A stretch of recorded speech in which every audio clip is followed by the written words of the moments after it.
YG와 JYP의 책걸상.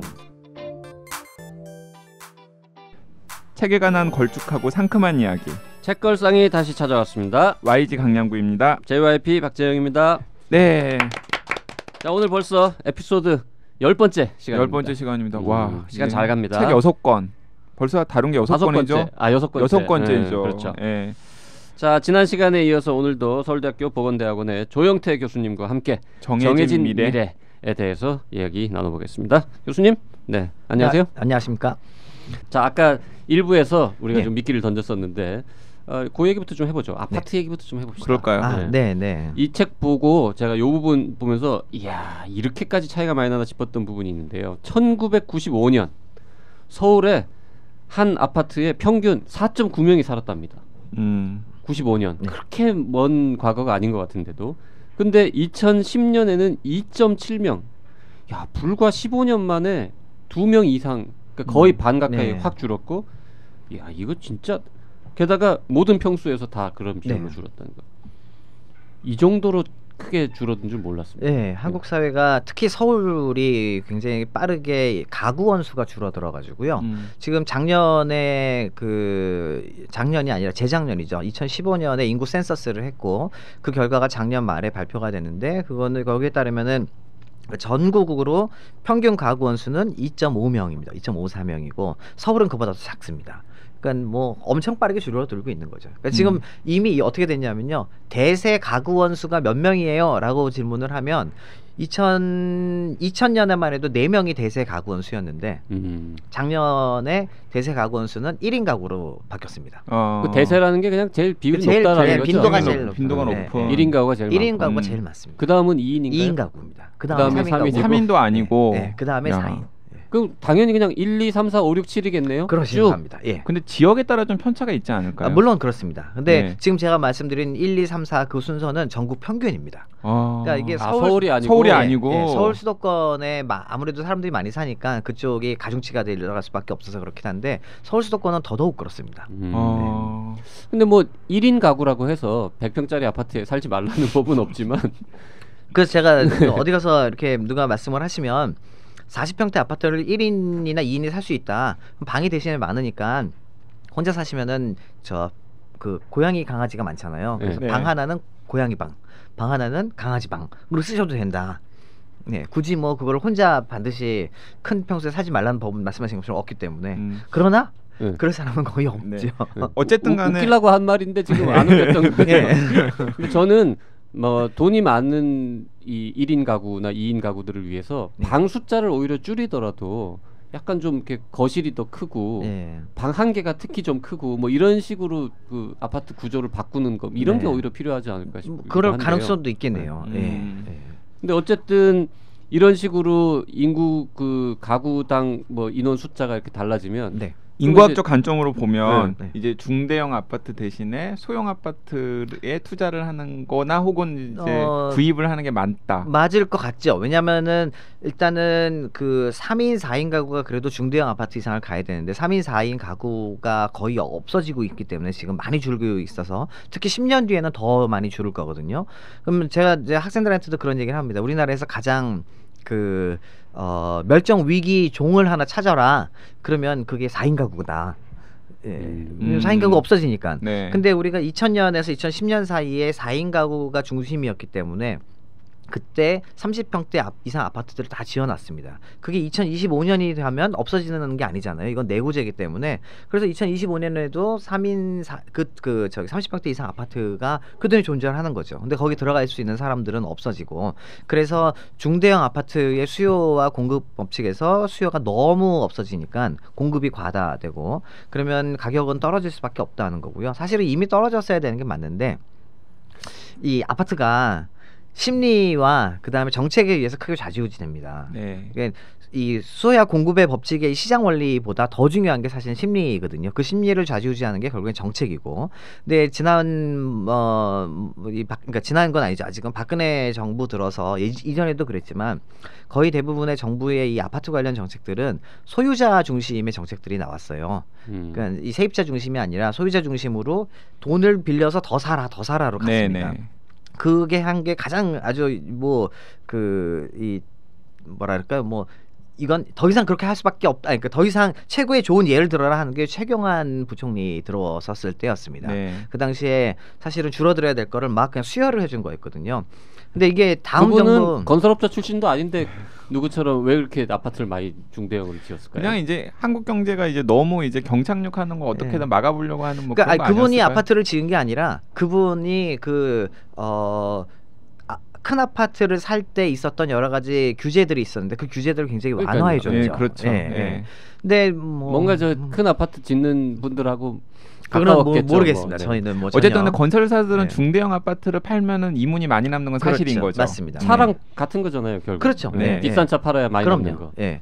근데 이제 그렇게 됐던 것이 이미 바뀌기 시작을 했고, 그래서 중대형 아파트는 사실 올해 대통령 선거 지나면 어떠한 대통령도 제가 생각할 때는 기존의 같은 이런 수요자가 아니라 잘 가지고 있는 네. 사람 중심으로 막 수혈을 해주는 정책은 못 필 것 같습니다. 이제는 이미 시장에 지금 강남이나 뭐 좀 이렇게 서울 시내 보면 그 평당 가격은 한 40평대가 오히려 낫지 않습니까? 30평대보다? 사실 제가 지금 이 책을 쓰면서 그 내용을 집어넣었던 이유가 저 일상 때문이거든요. 네. 서울대학교에는 교수 아파트가 있어요. 그래서 교수 아파트에서 5년을 살고 그다음에 나와야 됐습니다. 근데 나오면서 사야 되나 말아야 되나 어딜 가야 되나 근데 학교 근처에 있으면 좋을 것 같고 그래서 이 관악구의 낙성대 주변을 좀 알아봤는데 30평대 거기는 아파트가 적으니까 아파트를 들어가려는 사람은 꽤 많고 특히 서울대 교직원과 교수와 직원들이 많아서 너무 높은 거예요. 이 전세 가격이 30평대 아파트가. 네. 그래서 제가 약간 눈을 좀 돌려보자. 그래서 방배역 근처를 갔습니다.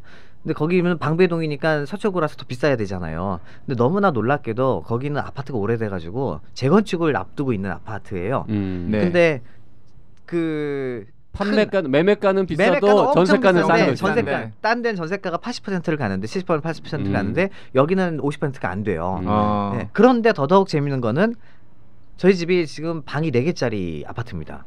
엄청 큽니다. 네. 그 80년에 지어졌고. 근데 그 아파트의 전세값이 싸요. 낙성대보다 싸요.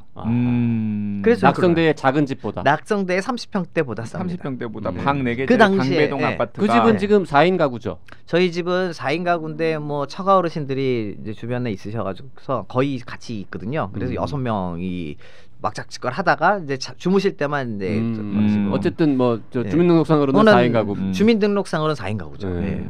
멸종 위기라는 멸종 위기에 4인 가구. 그 집도 4인 가구가 뭐 한 10년 지나면 이제 또 해체될 거예요. 해체되겠죠. 네, 저희도. 그렇죠. 네. 자, 그러면 여기서 이제 다시 또 우문. 그럼 소형 아파트를 사야 되는 겁니까? 소형 아파트는 저는 이런 말씀을 어디 가서 드리는데 워낙 제가 이제 질문을 많이 받으니까 제가 돈이 있다면 저는 만일에 아파트를 사야 된다면 소형 아파트를 사겠답니다. 그 투자 목적으로 산다는 거예요? 아니면은 주거용으로? 투자 목적으로. 주거용은 그냥 자기가 필요하면 평소 사면 되고. 네, 워낙 우리는 이제 돈을 투자할 곳을 찾아야 되니까 투자 목적이라면 저는 작은 평수를 지금 살 겁니다. 네. 왜냐하면은 특히 서울 지역에는 1인 2인 가구가 증가를 하고 있고 1인 2인 가구가 뭐 아무래도 수요가 많아지면 공급은 한정적인데 그러면 아파트 값이 올라갈 수 있는 가능성은 있거든요. 네. 근데 이게 이제 계속 못 가는 거예요. 왜냐하면은 아무리 생각을 해도 작은 아파트가 큰 아파트보다 완전 비싸질 수는 없잖아요. 그렇죠. 예, 그러니까 아파트 가격이라는 게 같이 가고 그 다음에 더욱더 중요한 게 가구원을 또 보면은 가구원의 수만 중요한 게 아니라 어떤 사람들이 살고 있냐가 중요한데 지금 가구원의 1인 2인 가구의 절반이 지금 이미 현재도 절반이 65세 이상입니다. 그게 놀라운 사실이죠. 예. 지금 이제 1, 2인 가구, 특히 1인 가구 이러면 다 그냥 뭐 젊은 뭐 직장인, 뭐 프리랜서 뭐 이런 사람들일 거라고 생각하는데 상식이랑 완전히 다른 65세 이상이 제일 많다라는 거예요. 저희 부모님도 여기 은평구에 사시고 계시는데 옛날부터 살았던 그 집에서 저와 저희 형이 나와서 분가를 했고 두 분이 살고 계십니다. 생각해 보니까 뭐 지방이긴 하지만 저희 아버지 어머님도 두 분이서 그냥 살고 계세요. 그러니까. 네, 그러니까 소형 아파트를 사는 거는 권장할 만한 일이냐 아니냐라는 거 여쭤봐야 되는 건가요? 권장 지금 현재는 제가 생각할 때는요. 이게 앞으로 한 7년 정도까지는 7에서 8년 정도 뭐 그 정도가 사이에 작은 아파트 평수는 올라가는 갈 것 같아요. 그러니까 올라간다기보다는 큰 평수 아파트가 떨어지는 것보다는 덜 떨어질 가능성이 있습니다. 네. 그 속도가. 네. 그러나 그 이후에는 역시 마찬가지로 아파트 가격은 같이 하락할 가능성이 높습니다. 근데 그 이유가 뭐냐면 베이비 부머들 때문이에요. 베이비 부머들이 아직은 그래도 시장에 있어 주셔서 그래서 한 7년 정도를 제가 본 거고, 베이비 부머 1세대가 다 빠져나가게 되면 그러면은 그분들이 이제 집을 사고 팔 가능성은 없어지잖아요. 그렇죠. 점점점. 예. 그러면은 수요가 갑자기 급감을 하는 거예요. 1인 2인 가구도. 1인 2인 가구도 급감을 하니까 이제 작은 평수도 급감을 할 거다. 그래서 제가 생각할 때는 일단은 소유를 한 5년은 하시고 그 사이 이후에는 좀 일단 정리를 하시는 게 결국에는 어쨌든 부동산 시장 자체를 굉장히 비관적으로 보시는 거군요. 그러니까 수요와 공급의 법칙에 의해만 생각하면 소형 아파트를 지금 사서 한 7년 있다 판다. 여유 자금이 있으면 그거는 뭐 말릴 생각은 없다. 뭐 그건 말릴 생각은 없습니다. 그거는 그냥 한 5년은 그냥 같이. 왜냐하면 다른 문제는 여유 자금이 없어 우리가. 아니나 다를까 제가 오늘 아침에 녹음을 하러 오다가 그 네이버에서 무엇을 봤냐면은 좀 마음이 달았나 봐요. 그 부동산 업자들이 어떤 포스트를 올리셨냐 그러면 한국의 부동산은 인구와 상관없다. 그럴 순 없죠. 결국에 사는 사람은 다 인구니까. 그러면은 큰 아파트 같은 거는 떨어질 거니까 만약에 가구원 숫자가 많아가지고 어쩔 수 없이 뭐 좀 외곽으로 가서라도 넓은 평수가 필요한 분들은 사지 말고 계속 전세든 월세든 이걸로 버티는 게 낫겠군요. 근데 이게 또 뭐 다음 정권이 정말 어떠한 부동산 정책을 펼치느냐가 중요하긴 한데, 만일에 이번 정부처럼 그래도 소유주 중심으로 가고 그래도 자꾸 이 전세값을 높이는 걸 가능하게 만들어준다면, 그러니까 지금 이게 전세값을 높이는 걸 가능하게 만들어주는 게 전세 자금도 대출을 해주잖아요. 맞아요. 사실은 옛날에는 집을 사려고 대출을 하지 전세하려고 대출하는 건 아니었는데 지금 그렇게 계속 간다 그러면 이제 좀 가능성은 이게 전세값을 자꾸 떨어뜨리지는 않겠죠. 근데 다음 정부가 그거를 안 해준다면, 그리고 또 하나가 굉장히 중요한 게 우리가 일본의 사례인데요. 일본이 지금 아주 많은 건설 업체들이 워낙 그 분양이 안 되니까 뭘 하냐면은 이제 임대업을 합니다. 그렇죠. 그러니까 건설 업체가 직접 임대를 하고요. 우리나라도 뭐 지난 정부 때 이번 정부죠. 그 뉴스테이라는 거를 만들어놨고 그게 이제 확산이 될 거예요. 그러니까 젊은층들은 소유를 하려면 지금 현재는 굉장히 큰 뭐 몇 억짜리 돈이 있어야 되는데 그런 돈은 없습니다. 그러나 소득은 있습니다. 매달 들어오는. 그래서 소득의 뭐 4분의 1이나 3분의 1 정도를 내가 집값으로 내고 그냥 살고자 하는 그런 의지가 많아서 아마도 그런 그 빌리는 시장으로 이 부동산 시장이 조금 많이 시프팅이 좀 되지 않을까. 외국처럼. 맞습니다. 자, 그리고 이제 우리 자녀 교육 관련 얘기를 좀 해봅시다. 이것도 진짜 이 책을 보면 제일 혹할 만한 대목인데, 교사, 의사, 변호사는 여전히 미래 유망 직업일까? 근데 요거 그것도 그렇지만 이제 대학 가는 대학 입시가 쉬워진다. 아무나 대학 갈 수 있다. 뭐 그런 얘기도 있는데. 제가 얼마 전에 그 조선일보에서 한번 인터뷰를 하면서 제 책을 보고 저한테 인터뷰를 전화를 주신 거예요. 그 기자분께서. 그래서 제가 진짜 사교육을 안 하냐. 그래서 교과목 사교육은 안 한다 저희. 서예를 가르치신다고? 서예합니다. 서예하고 태권도하고 피아노를 하는데 피아노를 전공할 걸로 하는 게 아니라 저희는 뭐 예체능 전공하는 건 제가 개인적으로 제가 반대라서 그 이유가 조금 있는데 그 반대라서 그냥 이렇게 뭐 여자친구 뭐 피아노 피스 보고 치고 뭐 이런 것만 지금 가르치고 있거든요. 근데 되게 자녀들이 예체능하는 걸 반대하는 아빠들의 이유는 제일 흔한 건 그거죠. 돈이 많이 들기 때문에. 맞습니다. 이게 투자 이게 파산의 뭐 원인 중에 하나잖아요. 저는 굉장히 이 현실적인 사람인데 투자 대비 리턴이 너무 낮은 거예요. 가능성이. 그래서 저는 그건 하지 말자. 애가 완전 어리서부터 소리 있었으면 이미 알았겠죠 우리가. 그건 뭐 아니기 때문에 그건 하지 말자고. 근데 서예 같은 경우는 굉장히 좋은데 저희 어렸을 때는 학교에서 서예를 다 했잖아요. 그렇죠. 저 어릴 땐 했죠. 저 학교에서 다 서예하고. 했죠. 저도 뭐 특별반 이런 게 있긴 있었습니다. 근데 지금은 서예를 학교에서 안 가르쳐요. 전혀 안 합니다. 특별반도 없습니다. 그래서 서예가 참 좋을 것 같은데 하는데 마침 제가 이사 간데 앞에 서예 학원이 있는 거예요. 그래 갔더니 주로 다 이제 중년 이상과 할아버지 할머니들이 이렇게 주로 하고 있습니다. 아이들은 별로 없는 거죠. 그래서 저희 애 보고 가라니까 애가 처음에 되게 싫어했습니다. 지금도 사실 별로 싫어합니다. 왜냐하면 가면 재미가 없으니까. 네. 그래도 가라. 그래서 간 다음에 제가 그래도 아주 좋은 스펙을 하나 만들어 줬습니다. 뭐냐면 전국대회 최우수상을 애가 수상을 했습니다. 워낙 참가자 경쟁이 거의 치열하지 않으니까. 물론 이제 저희 딸아이가 이렇게 들으면은 안 되게고, 근데 저희 딸아이가 굉장히 잘합니다. 이제 잘해서 경쟁은 치열했는데 경쟁은 치열했는데 그러나 오케이. 이제 그 경쟁이 100만 명의 경쟁과 40만 명의 경쟁은 다른 경쟁인 거죠. 게다가 100만 명은 누구나 다 했을 때고, 네. 40만 명 때는 그 게다가 안 시키니까 엄마들이 요즘에는 다 영어 수학만 시키고 그런 이제 차이들이 생기는 거죠. 아니 근데 진짜 사교육을 안 한다. 그리고 앞으로는 뭐 대학 입시 그 정원보다 인구가 줄어들어서 뭐 아무나 갈 수 있다. 이거는 네. 사실 다 아는 얘기란 그렇죠. 말이죠. 하지만 사교육을 시키는 이유는 그 대학이 다 똑같냐. 네. 그래도 서울대 뭐 좋은 학교를 보내려고 하는 거 아니냐. 요거에 대해서 어떻게? 그렇죠. 근데 또 하나 질문할 수 있는 게, 그럼 서울대를 졸업하면 뭐가 되느냐입니다. 그러니까 서울대를 졸업하면 그 다음에 좋은 대학을 나오면 그 다음 단계는 뭐냐? 그러면 사람들은 그럼 서울대 나오면 다 좋은 직장 가고 다 잘 되겠지라고 생각을 하는데, 실질적으로 이미 지금의 20대 후반에 30대 초반을 보면 그렇지가 않거든요. 그래서 이제 저는 만일 정말 본인이 나는 어떻게든 해서 애를 서울대를 보내겠다 그러면 보내야 됩니다. 그거는 뭐. 근데 이 아이가 성장하면서 성공이라는 그런 가치관을 생각을 했을 때, 도대체 성공이라는 거는 좋은 대학을 가서 뭐 대기업을 가고 그렇게 하는 게 성공이냐? 또 주변을 보면, 우리 이미 저희 주변, 그러니까 저 세대들도 보면 제 친구들 중에서도 좋은 대학을 안 나와도 개인적으로 성공한 사람들이 굉장히 많거든요. 금전적으로 성공한 사람도 있고, 봉사를 하면서 성공적인 삶을 사는 친구들도 있고, 굉장히 다양하다는 거죠. 근데 우리는 성공의 공식은, 나는 그렇게 살아도 우리 애들은 일단은 무조건 교육이라서, 그래서 이제 저는 제가 생각할 때는 그렇지 않아도 된다라는 게 이제 첫 번째고요. 그다음에 두 번째는 대학 교육 제도가 바뀌어질 가능성이 굉장히 큽니다. 그러니까 무슨 말씀이냐면요, 지금까지는 18세에 대학을 가야만 했기 때문에 모든 건 다 그때 서울대를 가고 뭐든 가고 다 해야만 했어요.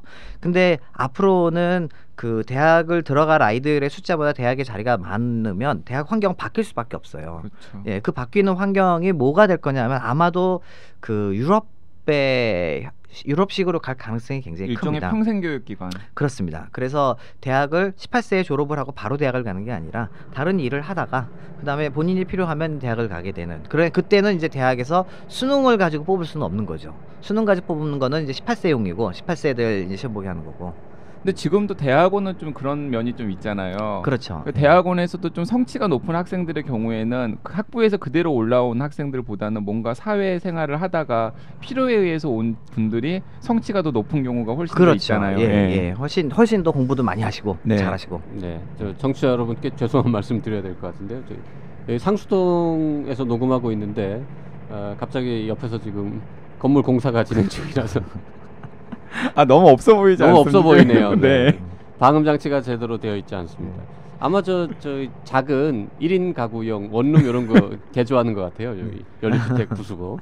교수님 죄송합니다. 네, 아닙니다. 괜찮습니다. 예. 뭔가 약간 좀 또 분위기에 맞는 BGM 같아가지고. 네. 긴박해 마음. 네. 그 아파트 이야기를 했기 때문에 이제 아파트 네. 공사가 진행되는. 네. 자, 그러면 제가 이제 저 주변 사람들한테 농담으로 사교육 시키지 마라. 네. 애 입장에서 생각해 보면 그 사교육비 차곡차곡 모아가지고 나중에 캐시로 1억이든 2억이든 주는 게 더 낫다. 네. 그런 농담에 대해서는 동의하세요? 저는 동의합니다. 제가 실제로 그렇게 하고 있고요. 그래서 저는 서열만 시키는 게 아니라 돈도 모으고 계시군요. 왜냐면 애들한테 들어갈 돈이 그만큼 줄잖아요. 네. 확실히. 그러니까 서예는 교과목은 예를 들어서 하나의 교과목이 너무 비싸게 비쌉니다. 뭐 한 20만 원, 30만 원 하잖아요. 서예, 태권도, 피아노는 그렇게 비싸지가 않습니다. 네. 그거의 한 3분의 1 정도 가격이에요. 그래서 실제 그거를 세이브를 해서 저희는 이제 얘가 그 고등학교를 저는 이거만 아무도 있거든요. 뭐냐면은 18세에 고등학교를 졸업한 다음에 그때 수능을 안 봐도 그만이다입니다. 왜냐하면 그때 반드시 수능, 물론 지는 이제 친구들이랑 있으니까 보려면 보는 건데, 그러고 나서 잘 안 되면 보통은 재수를 시키잖아요. 네. 근데 재수를 할 필요가 없다라는 게 저는 생각이에요. 그냥 그거 제가 이제 세이브를 해놓은 돈으로 다른 걸 하든지 한번 뭐 해외를 다녀보든지 그렇게 하다가 한 3, 4년 지나고 나서 그때 난 뭘 해? 이제 내가 대학을 가야겠다. 혹은 뭘 해야겠다. 그러면 그때 쓰면 됩니다. 그때 대학을 가도 좋고. 근데 그렇게 될 가능성이 굉장히 큰 게 지금 바뀌어 가고 있고, 제가 너무 이렇게 섣부른 기대일 수도 있는데 이번 대선에서 그런 대학 교육 그러니까 대학뿐만 아니라 교육제도 개혁에 대한 이야기들이 이미 후보들이 여러분들이 말씀을 하셔서 가능성이 굉장히 높습니다. 근데 이제 아빠가 아무리 그런 생각을 갖고 있어도 네. 사모님이 반대하면 안 되는데. 예, 저희 집사람의 경우도 처음엔 반대를 했었죠. 그래서 처음엔 저희가 어떻게까지 했었냐면은 첫째는 제가 알아서 키우고 둘째는 저희 집사람이 키웠습니다. 무슨 말씀이냐면 첫째는 저의 교육 철학으로 키우고 네. 둘째는 저희 집사람이 절대 둘 다 그럴 수는 없다. 그래서 하고 저는 그러면 둘째 교육비는 본인이 대라. 그래서 했었던 적도 있습니다. 그러나 이제 그러니까 무슨 실험하는 거 같아. 그러면 그래 네가 그렇게 교육시키고 싶으면 그 교육비도 네 본인이, 월급에서 내라. 그렇죠. 예, 본인이 해라. 누가 더 잘 되나 보자 뭐 이런 거. 예. 그러니까 우리의 교육 실험이 어떻게 되나. 그래서 실제로 제가 첫째 데리고 둘째는 토요일 날 아침부터 나가서 뭐 철학 학원, 뭐 영어 학원, 이 차에서 김밥 먹으면서 그렇게 돌아다녀 본 적도 있고요. 네. 그다음에 첫째는 그 사이에 저랑 한 10시 주말에 10시 11시쯤 일어나서 저희 관악산에 또랑에 가서 올챙이 알하고 도롱뇽 알하고 어떻게 차이가 나는지 아시나요? 몰라요. 모르시죠? 네. 그걸 저희가 직접 알아보고 네. 찔러도 보고 얘네들이 어떻게 자라나. 그래서 다음 주에 또 가서 얼마나 바뀌나 이런 것도 사실 보고 왔습니다. 큰 중요한 건 아니지만. 근데 아이들 의향은 물어봤습니까? 애는 저랑 노는 걸 더 좋아하죠. 당연히. 둘째는요? 둘째는 그 당시에는 약간 성취욕이 있어서 어릴 때 성취욕이 좀 있어가지고 아니다 자기는 하겠다 그랬는데 최근에는 같이 놉니다 그냥. 네. 여기서 청취자분들을 대신해서 제가 불편한 질문 하나 드려야겠네요. 네. 학교 성적은 잘 나옵니까? 아이들? 첫째는 잘 안 나오고요. 네, 둘째도 뭐 요즘에 최근 잘 안 나오기 시작을 했나 근데 뭐 곧잘 합니다 그래도. 네. 자, 근데 어쨌든 그 아까 40만 명 이제 30만 명이 점점 떨어지면 그 우리 100만 명씩 태어나던 세대에 비해서는 경쟁이 좀 덜 치열해질 거니까. 그렇죠. 예. 그러면 좀 더 살기 좋아지는 거 아니냐 이렇게 단순하게 생각할 수도 있는데 꼭 그런 그렇습니다. 건 아니란 말이죠. 아니 저기 그렇죠. 책에서도 중요한 질문 중에 하나인데 그 인구가 줄었으면 경쟁이 줄어들 테고 그럼 당연히 취업이 좀 더 잘 돼야 되잖아요. 네, 네. 평화롭게 살아야 되고. 네, 막. 근데 요즘에 가장 취업 때문에 고생하는 친구들이 20대 친구들이잖아요. 네, 네. 왜 그런 겁니까, 그건? 그러니까 이것도 그냥 인구학적으로 경제학적으로 보면은 다른 설명이 가능할지 모르는데 인구학적으로 보면은 이렇습니다. 저희가 그러니까 100만 명씩 태어났던 이 1960년대 말과 70년대 초반생들이 그 당시에 100만 명 중에 대학 진학률이 한 38% 정도였어요. 그러니까 40%라고 보면은 40만 명 정도가 대학을 갔습니다.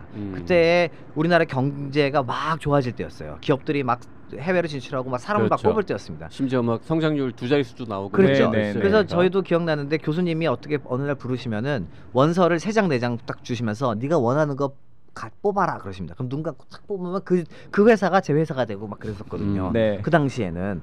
근데 지금은 뭐 말도 안 되는 일이지만 그때는 그랬었어요. 실제로. 근데 그래서 한마디로 뭐냐면 한 40만 명대만큼의 대학 졸업자의 그 시장을 우리가 만들어 놓은 거였죠. 근데 10년이 지나서 80년대 초반생들이 태어나기를 한 85만 명이 태어났는데 그때 갑자기 대학 진학률이 70%를 넘어서 80%를 막 육박을 합니다. 그렇죠. 예, 갑자기 이렇게 바뀌었어요. 그러니까 인구 태어난 사람은 한 15%가 줄었는데 네. 대학 진학률이 진학률은 2배가 되었으니까. 그렇죠. 그러니까 80만 명이 예컨대 한 60%만 가도 68에 48, 40 아니 한 60%가 대학을 가니까 맞나요? 네, 네, 50만 명쯤이 50만 대졸자네. 명정이 대졸이 된 거죠. 그다음에 조금 다음에는 이게 80%까지 갔거든요. 그러니까 거의 50만 명에서 60만 명이 대졸자가 양산이 된 겁니다. 또 대졸자 숫자만 놓고 보면 100만 명 시절보다 점점 늘고 있는 늘어난 거니까. 거였습니다. 예. 그러면 대졸자를 위한 일자리 개수는 보나마나 줄었을 거고. 줄었는데 그 대졸자가 늘어나니까 거기에서 이제 미스매치가 생겨납니다. 예. 그래서 실제로 그게 누적 된 게 지금 현재 뭐 400만 명 뭐 실업자 청년 실업자가 양산된 게 그게 누적돼서 그런 거거든요. 예. 그래서 그게 이제 저희 딸아이 때는 얘네들이 40만 명대가 태어났으니까 그리고 이미 대학 진학률이 한 70%로 줄었어요. 그리고 좀 있으면 제가 볼 때 한 60%까지도 내려갈 수 있을 것 같은데요. 그럼 70%라고 하면은 47, 28, 28만 명밖에 없으니까 얘네들이 대학 들어가는 건 일단 기본적으로 굉장히 쉬울 거고, 그다음에 대학을 안 가더라도 직장을 구하기는 쉬울 수밖에 없습니다. 그거는. 근데 이제 중요한 거는 뭐냐면 양질의 일자리, 그러니까 그렇죠. 일자리에는 수도 있지만 질도 있잖아요. 그러니까 패스트푸드점에서 아르바이트를 할 수도 있는 거고, 맞습니다. 예. 뭐 무슨 대기업에 들어갈 수도 있는 그렇죠. 거고. 근데 이게 이미 일본에서 벌어진 현상인데, 일본이 우리랑 똑같은 현상들을 이제 경험을 한 10년, 15년 앞서서 했고, 그 사이에 아이들이 줄어들면서 대졸자의 비중은 높아졌습니다. 그럼에도 불구하고 워낙 위에서 만들어 놓은 일자리들이 있어서, 특히 서비스업, 그래서 서비스업에 너무너무 잘 들어가는 거예요. 그래서 취업률이, 대졸자들의 취업률이 지금 일본이 거의 뭐 원하면 다 취업할 정도로 됐습니다, 지금. 네. 근데 문제는 그리고 또 이게 있습니다. 그럼 일본은 시급이, 최저 시급이 거의 10불을 지금 10불 위로 올라갔거든요. 네. 그러니까 일을 한 몇 군데 돌아다니면서 서비스업으로 해도 본인이 먹고 살만한 거는 나옵니다. 예, 그러니까 자기가 그냥 난 이거 해야지, 아직은 내가 뭘 할지 모르니까 이거 해야지 하면서 나온 그 세대가 그 사람들이 뭐냐면은 이 프리타족이 된 거죠. 예, 프리랜서 아르바이트족. 근데 이 프리타족들은 자발적인 프리타로 시작을 했는데, 최근에 어떤 얘기들이 나오냐면은 비자발적인 프리타로 바뀝니다. 탈출을 하고 싶어도 못하는 거죠. 계속. 그러니까 프리타를 하면 저는 먹고 살아요. 그러나 제가 그거를 통해서 결혼도 해야 되고 또 애도 가져야 되고, 이런 거는 꿈을 꾸지 못하는, 예, 그렇게 되죠. 근데 우리나라도 지금 제가 생각할 때는 저희 딸아이들은 이 서비스업에 들어가기 굉장히 쉬운데, 그러나 양질의 일자리를 찾기는 또 어려워질 가능성이 좀 있죠.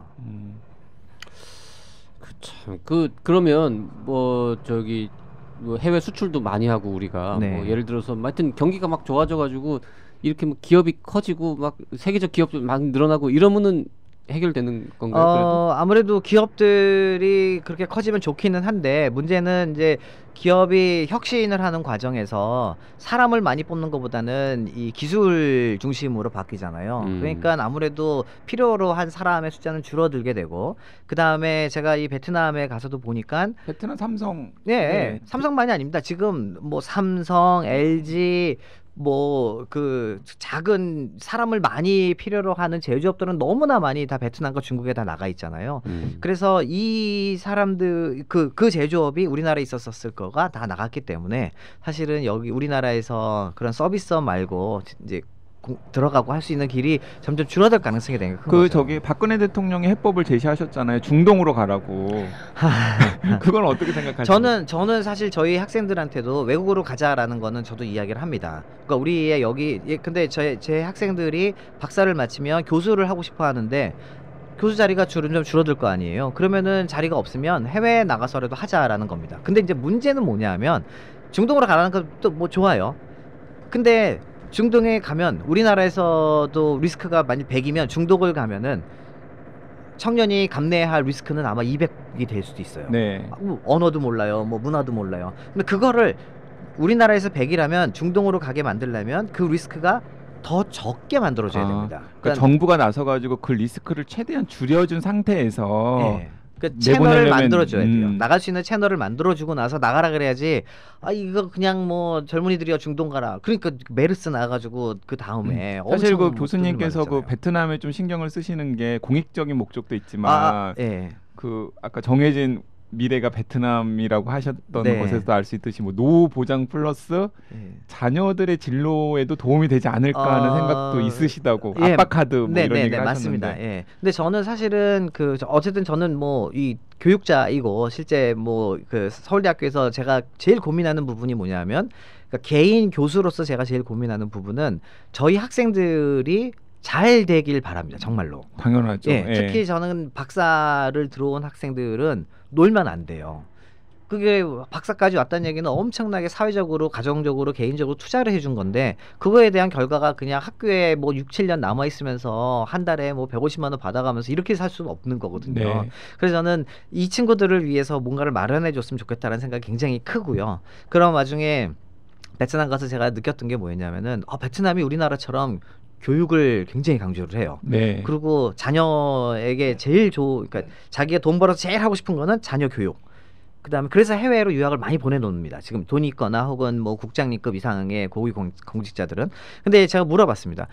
그 해외에서 지금 학부를 다니고 있는데 뭘 하냐 했더니 석사도 하고 박사도 할 거래요. 그걸 좋아하기 때문에. 그럼 박사 한다면 뭐 할 거냐 했더니 그 나라에서 살 거라는 거죠. 그래서 제가 왜 거기 살게 하냐, 그 똘똘한 인재들이 베트남에 와서 베트남에서 교수도 하고 해야지 했더니 베트남에 좋은 대학이 없다는 거예요. 그래서 제가 이렇게 알아봤더니 정말로 베트남에는 하노이 대학, 호치민 대학이 좋지만 거의 대부분이 다 단과 대학입니다. 네. 그러니까 이 대학이라는 거는 종합대학이 돼가지고 함께 커야 되는데 그렇지가 않아요.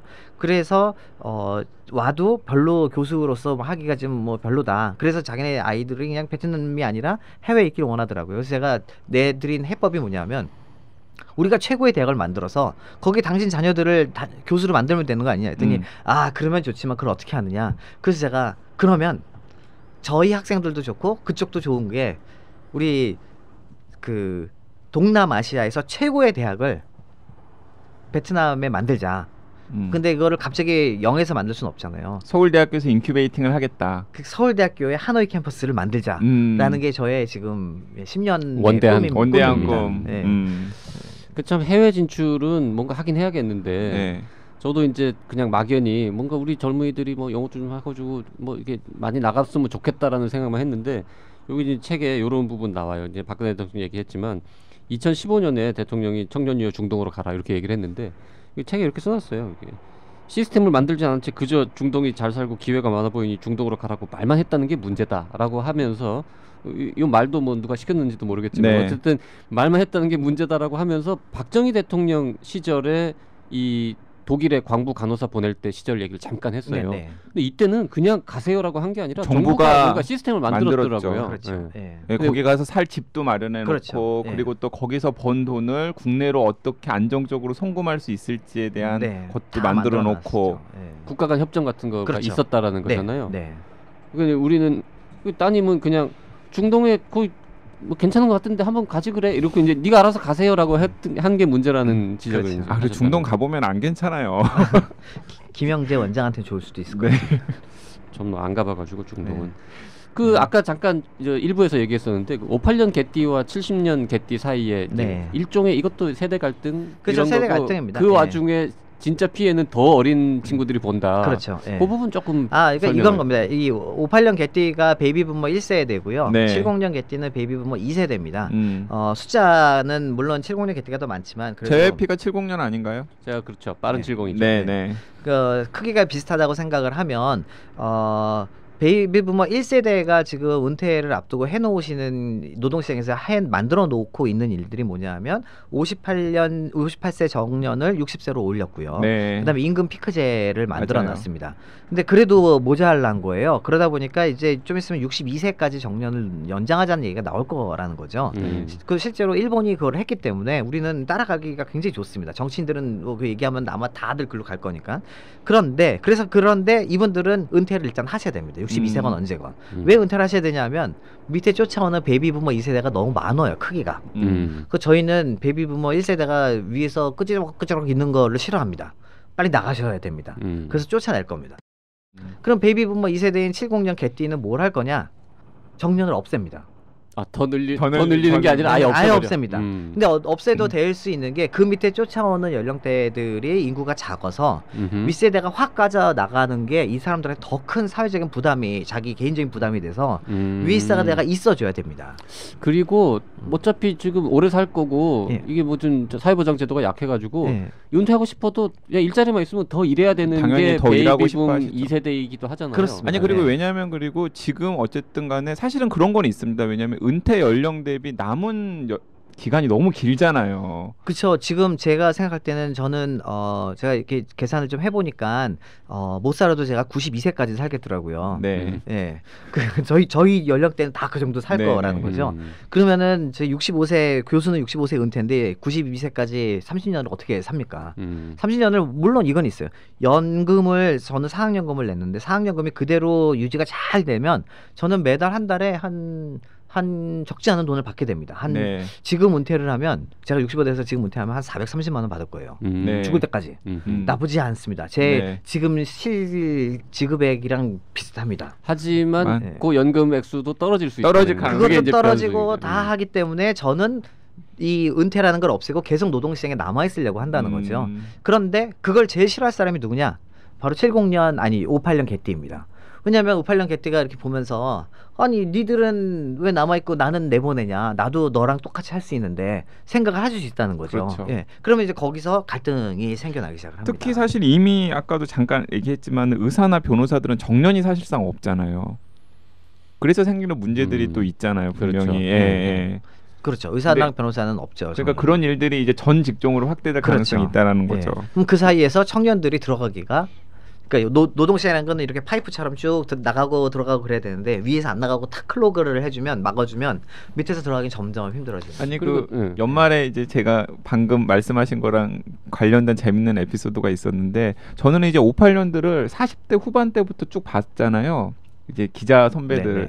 그랬더니 그분들이 그때는 참 윗세대들 욕을 하셨거든요. 고루하다고. 근데 이제 그분들이 지금 은퇴하실 때 즈음에 제가 말석에 앉아가지고 이제 말씀을 들었는데 너무 안타까워하시는 거예요.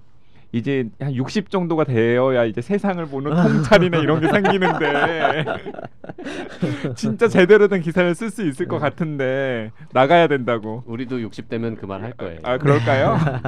근데 어쨌든 58년생들하고 70년생들이 싸우는 사이에 정작 이제 82년 개띠나 네. 94년 개띠들은 더 힘들어지죠. 더 피를 힘들어질 보는 수밖에. 거죠. 네. 시쳇말로. 그렇죠.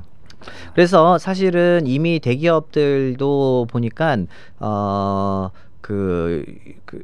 이제 인사 쪽에 그 시스템들이 점점 바뀌어 나갈 가능성들이 있습니다. 뭐냐면요, 이 노동시장이 좀 더 이제 유연화되는 방향으로 갈 건데, 유연화라는 게 회사가 사람을 자르기 쉬운 유연화가 아니라 나왔던 사람들이 다시 들어올 수 있는 유연성입니다. 예, 그래서 그런 식으로 바뀌어 나가려고 하고, 그렇게 된다면 지금 연공 서열로 올라가는 그런 지급 체계는 거의 사라질 가능성이 되게 큰 거죠. 근데 그럴 때도 그러면 여전히 그 젊은 친구들한테는 더 안 좋은 일 아닌가요? 뭐 아무래도 안 좋죠. 예. 사실 그 책에도 잠깐 언급하셨습니다만 이제 대기업, 특히 대기업의 네. 강성 대형 노조 네. 이런 게 계속 남아 있는 게 젊은 세대들, 네. 그 다음 세대들한테는 오히려 굉장히 불리하다. 굉장히 이미 지금 네. 굉장히 불리하죠. 그런 불리하죠. 말씀도 네. 하시고. 네. 예. 그게 참 이게 노동시장이든 뭐든 이게 인구학적 관점에서 정말 소신껏 이런저런 얘기를 하다 보면 들으시는 분들이 저 사람은 굉장히 진보인가? 아니 굉장히 보수인데 이러면서 왔다 갔다 할 것 같아요. 네, 약간 좀 이렇게 우파적인 사고 방식이나 아니 결론과 그런 얘기도 있는 반면에, 있는 반면에 굉장히 또 네. 진보적인 네. 이런 것들도 있고. 제 스스로가 뭐 반기문 그 전 총장님은 본인이 진보적 보수라 그러셨나? 뭐 보수적 진보라 그러셨나? 그런데 네네. 저는 그냥 이런 생각을 합니다. 저는 생활 진보다. 예, 뭐 정치적인 성향을 가지고 진보가 아니라 생활 속에서 진보다라는. 일단 그냥. 뭐 애하고 관악산 올라가는 거 봐서는 확실히 생활 확실히 속에 생활 진보- 속이고 왜냐하면 대부분의 진보들이 네. 특목고 보내고 뭐 이런 거랑 염두에 두면은 네. 그리고 이제 일부 초반에 잠깐 얘기하다 말았는데 그 우리나라 가족 계획 네. 내가 83년으로 돌아가서 뭔가 힘을 쓸 수만 있다면 네. 스탑 시키겠다. 네. 스탑 시키겠다. 네. 우리가 특별히 그때 스탑을 안 시킨 뭐 이유가 있다거나 뭐 그런 맥락을 좀 있습니다. 설명해 예, 여러 가지가 있는데요. 그 당시에는 제일 중요했던 건 뭐냐면 사람들이 오래 살 거라고 생각을 안 했습니다. 그러니까 그 당시에 기대 수명이 68세였어요. 68세밖에 안 됐었어요. 예, 80년대 초반에. 그러면 뭐냐면 60세가 되면 다 사망하실 분들이었던 거죠. 그러니까 이 애들이 많으면 인구는 그냥 무조건 그 위를 보장해주고 뭐 이런 개념이 없었기 때문에 애가 많으면 무조건 나쁘다라는 그런 개념이 있어서 국가의 경제 발전을 하는 데 있어서는 애를 줄여야 된다라는 생각이, 위를 보장해 사회가 이렇게 부가 아랫세대에서 윗세대가 되고 윗세대에서 아랫세대가 되고 이런 개념이 없었습니다. 그래서 그게 가장 컸던 거고요. 근데 2.0이 됐단 말이죠 그때. 네. 그러면 우리가 상식적으로 둘이 만나서 애를 낳는 거니까 생물학적으로 네. 2명 나오면 딱 적당한, 이제 거기서 그냥 앞으로 쭉 2명으로 가면 되는 거 아니에요? 근데 왜 계속 가족 계획을 했냐라는. 왜냐하면은 엄마의 숫자가 많았기 때문입니다. 그 윗세대들에 비해서 여성의 가임기 여성의 수가 많아서 둘씩 낳아도 인구는 증가할 수밖에 없는 거였거든요. 네. 그러니까 인구 증가 추이를 조금 늦추기 위해서는 2.0보다도 낮출 필요가 있다. 그 당시엔 그런 판단을 그렇게 판단을 거죠. 한 거죠. 그렇죠. 근데 생각보다 더 낮아진 게 문제인 건가요? 생각보다 낮아진 거는 뭐 정말 우리가 2.0을 한 거는 한 해밖에 없어요. 1983년. 네. 그 다음에 계속 떨어집니다. 그래서 1.5하고 1.6 사이를 왔다 갔다 했습니다. 그러니까 그 정도 됐을 때 그게 90년대에 들어와서인데 그래서 96년까지 가족 계획을 하고 그때 중단을 했던 거죠. 근데 그게 문제가 하나 있었고요. 또 하나는 이게 가족계획 사업을 1960년대부터 하다 보니까 관행이라는 게 생겨요. 조직도 정부에도 조직이 있고 정부의 조직을 해주는 인구 그 당시에는 그 가족계획 협회라는 게 굉장히 큰 조직이 있었거든요. 네. 조직이 하나 있으면 그 예산과 조직은 그대로 갑니다. 누군가가 스탑을 해주지 않으면. 근데 아무도 그거를 스탑을 해주는 사람이 없기 때문에 그 조직이 쭉 가는 거예요. 그러니까 이른바 관료 중에 인구학적 관점을 가진 관료들이 없었군요. 그러니까 미래를 보려는 미래를 사람이 내다보려는. 없던 거죠. 예, 그러다 보니까 그 당시에 그냥 계속 갔던 거고. 지금 이제 뭐 안타깝지만 시간이 막 거의 다 돼가지고 좀 그렇긴 한데 어쨌든 근데 지금 말씀들을 쭉 들으시면은 저희의 정해진 미래가 굉장히 암울해 보여요. 이런 것 같습니다. 그러니까 제가 책을 누구든지 간에 미래에 대해서 책을 쓴다 그럴 때 미래가의 밝은 모습을 보여드릴 수도 있을 것 같아요. 지금 우리가 성장을 하는 과정에서는 사실 미래의 모습은 더 밝았었죠. 왜냐면 계속 성장을 했으니까. 네. 그래서 제가 사실 얼마 전에 뭐 대기업에 기획하시는 분 말씀을 들었는데 예전에 중장기 계획을 짤 때는 인구는 없었대요. 아예 고려 대상이 아니었습니다. 왜냐하면 계속 성장을 할 거였었으니까 인구는 그걸 뒷받침만 해주면 됐고. 근데 이제는 인구가 그렇게 반대로 바뀌어서 그래서 조금 암울하지만 그거를 아시는 게 굉장히 필요하다는 거죠. 그러니까 그런 중장기 계획을 기업만 만드는 게 아니라 우리 개인도 우리의 중장기 계획을 짤 때 그거를 이게 상황이 지금과 같이는 이제는 않을 거다. 근데 그게 좀 뭐 어두운 면으로 갈지언정 그걸 모르고 그냥 맞는 것보다는 알면은 이제 밝게 바꾸면 되니까. 그래서 제가 책에서도 어둡지만 정해진 미래에 잘 대비를 한다면 약간은 더 밝아질 수도 있다. 그러니까 아주 많이 밝아질 수도 있습니다. 사실 저는 저의 정해진 미래가 이거였습니다. 아까 말씀드린 것처럼 저는 원래 지금처럼 성장 추세로만 갔다면 저는 연금도 65세에 은퇴해서 한 달에 430만 원 받고 저희 집사람도 조그만한 사립대학교 교수라서 거기도 사학연금을 받으면은 거의 뭐 60% 정도 받으니까 합산하면은 둘이 600만 원 넘게 받아요. 죽을 때까지. 그러면은 아마 저희는 제네시스를 한 75세에 바꿔줄 수 있는 사람이 될 수 있습니다. 부럽네요. 그러나 지금 말씀 그 부러움이 거의 현실로 나타날 가능성은 0입니다. 0. 정해진 미래가 그렇습니다. 그래서 그걸 알고 저희도 바꾸기 시작을 한 거였고 그게 저는 이제 우리 학생들도 그렇고 우리 가족들도 뭐 저를 위해서도 저는 이제 새로운 기회를 그 베트남 쪽에서 이제 찾으려고 노력을 하는 거고 그런 거죠. 그 뒤에 이제 그 짧지만 결론들이 있고 이 정해진 미래 속에서 그나마 좀 밝게 할 수 있는 여러 가지 대안들을 제시하는데 제가 핵심적으로 느낀 거는 어쨌든 이 다운사이징, 이 인구 출생자 숫자가 적은 그리고면서 시장도 적어지고 뭐 여러 가지 거기에 맞는 식으로 이제 사회 체제를 바꿔야 된다라는 그렇죠. 건데 정부, 기업 또 일반인도 라이프 스타일 등 모든 면에서 네, 맞습니다. 근데 이 다운사이징이라는 게 그냥 뭐 숫자만 줄이면 그렇게 간단한 게 아니거든요. 아까 그 58년 개띠와 70년 개띠가 둘만의 싸움 같이 보이지만 사실은 그것 때문에 밑에 세대가 영향을 받듯이 숫자가 줄었다고 그냥 줄여버리면 윗세대나 어디 세대가 영향을 또 받게 됩니다. 그래서 그런 것들을 잘 감안해서 작은 시장에서 살 수 있는 방법을 찾아야만 하는 거고요. 그 정치인들하고 그다음에 관료들 그다음에 언론에서 정말 스웨덴하고 뭐 프랑스를 굉장히 많이 갔어요. 그 인구 정책이 거기가 좋다 그래가지고. 근데 사실 인구 정책을 펼치면서 굉장히 중요한 게 그 작지만 이 잘 사는 나라들이 굉장히 또 많거든요. 그 대표적인 나라가 네덜란드고. 그래서 차라리 네덜란드를 가서 어떻게 이렇게 잘 사나를 한번 알아보고 오는 게 더 중요하지 않을까 그런 생각이 좀 들었습니다. 그리고 이제 우리 지적인 청취자분들을 위해서 좀 말씀을 드리자면 이제 이런 생각하시는 분들이 있을 것 같아요. 그게 이 외국인 이주 노동자들 문제도 있고 또 뭐 조선족 우리 중국 동포라고 대중 동포 부르는 그분들도 있고 그다음에 북한 변수도 있고 뭐 이런 것들까지 고려하면은 이 인구학적인 관점 전망 이런 게 다 수정돼야 되는 거 아니냐 이런 생각하실 것 같은데 이 책에 다 언급을 하셨는데 간단하게 말씀드리면 일단 북한은 중요합니다. 북한의 인구가 굉장히 중요하지만 북한이랑 통일이 언제 될지도 모르고 그다음에 북한의 인구 자체가 어느 정도의 건강 상태를 이렇게 유지하고 있으며 이런 걸 잘 모르기 때문에요. 우리가 미래를 생각할 때에 주요 변수를 고려하기가 지금 힘든 거죠. 그래서 제가 북한은 얘기를 안 했던 거고요. 정해진 미래 속에서 북한이 미래를 정해놓겠다 이거는 아니었기 때문에 그런 거고요. 그다음에 외국인 근로자들이나 뭐 우리가 다문화가 된다는 얘기가 많이 되게 나왔는데 다문화되기가 사실은 굉장히 힘든 나라가 우리나라입니다. 그래서 뭐 조선족들도 거기가 오히려 우리보다 더 고령화가 빠르고 그러니까 연변 자치구가 그리고 젊은이들은 우리나라에 오기보다는 중국 가서 사업하려는 사람이 훨씬 더 많고요. 실제 안 오고 있고요. 그리고 뭐 외국인 그 혼인이주 여성들이 많이 늘어날 줄 알았는데 저 그거 보고 무릎을 쳤습니다. 농촌 총각들이 사라지고 있기 때문에 농촌 총각이 없는데 누가 결혼을 그렇게 하려고 하겠어요. 게다가 젊은 사람들은 결혼도 안 하는데 그래서 도시에서의 그런 그 재혼 시장에서도 더 이상 원하지 않고 그래서 그것도 힘들고요. 그다음에 제일 큰 게 아마 그 외국인 근로자일 텐데 외국인 근로자들이 들어오는 게 좋긴 합니다만 외국인 근로자들이 마구 증가를 하면 우리나라에서 그래도 그 특히 거기 같이 있는 분들이 우리나라에 이 숙련공 연령이 좀 있으신 분들이거든요. 그분들을 외국인 근로자가 밀어내기 시작을 하는 일이 벌어질 수 있어요. 그걸 우리 사회가 감당할 수 있을까? 그렇죠.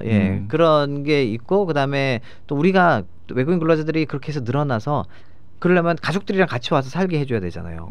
우린 그걸 싫어하거든요. 그래서 그런 것들 때문에 아마 외국인이 확 늘어나는 일은 없을 것 같다는 게 저희 생각입니다. 자 이제 정리를 좀 해야 될 것 같습니다. 일단 이 책은 우리 앞서 얘기 많이 했습니다만은 기업에 계신 높으신 분들, 기업이나 정부에 계시는 분들. 그다음에 자녀 교육에 관심이 많으신 분들, 정치인들 그리고 정치인들, 대선 이런 분들이 특히 좀 관심을 가지고 읽어줘야 될 책인 것 같고요. 안 읽어도 되는 사람은 누가 있을까요? 저는 없다고 생각합니다. 고령자 분들은 미래에 관한 얘기니까 좀 덜 관심 가져도 되나? 뭐 그러셔도 되지만 근데 어쨌든 간에 좀 고령자 관련된 얘기도 되게 많은데 저희가 오늘 못 다뤘지만요. 30년, 40년 이상 한국에서 살아갈 가능성이 다분한 거의 대부분의 사람들은 이 책을 읽고서 인구학적 관점이라는 걸 자기 생애를 설계할 때 가지는 게 필요할 것 같습니다. 그러게요. 그러니까 저부터도 제가 책 좀 읽는다고 저 스스로 자부하는 사람임에도 불구하고 무릎을 치는 부분들이 굉장히 많았습니다. 그리고 여러분들한테 권했어요. 하여튼 인구학이라는 생소한 학문을 가지고 생소한 분야를 가지고 이렇게 훌륭한 대중서를 고담준론이 아니고 또 한국의 여러 가지 사례들을 염두에 두고 점에서 굉장히 높이 평가를 할 수 있을 것 같고요. 감사합니다. 특히 좋은 점은 책도 또 얇아요. 또. 두꺼우면 우리 JYP가 제일 또 강조하는 거죠. 책은 얇아야 되거든요. 책걸상 시작하면서 더욱 더. 책은 250페이지를 넘기면 안 됩니다. 저희가 일부러 사실 그거 이게 인구는 인구 통계를 기반으로 하고 있잖아요. 근데 통계표를 하나도 안 넣습니다. 일부러. 그러게요. 그것도 탁월한 전략이셨던 것 같아요. 그냥 쉽게 읽으실 수 있게 저도 저의 일상이었기 때문에 그래서 그렇게 썼습니다. 자, 이 정해진 미래를 한번 읽어보시고 이 사회의 미래도 고민하면서 개인의 미래도 더 잘 준비할 수 있는 계기를 마련하실 수 있을 것 같습니다. 진짜로 정말 저는 강추해드리고 싶습니다. 꼭 한번 읽어보십시오. 네. 조영태 교수님 끝으로 청취자분들께 한 말씀 하신다면. 미래라는 게 정해져 있는 미래도 있지만 앞으로 본인들이 정해 나가실 미래가 더 많거든요. 크고 그리고 그건 충분히 가능한 일이기 때문에 앞으로 미래를 좀 밝게 만들어 나가실 수 있으면 하는 게 저의 바람입니다. 네. 여기서 줄이도록 하겠습니다. 지금까지 YG와 JYP의 책걸상, 저는 JYP 박재영이었고요. 저는 YG 강량구였습니다. 다음 시간에 또 뵙겠습니다. 고맙습니다. 네, 고맙습니다.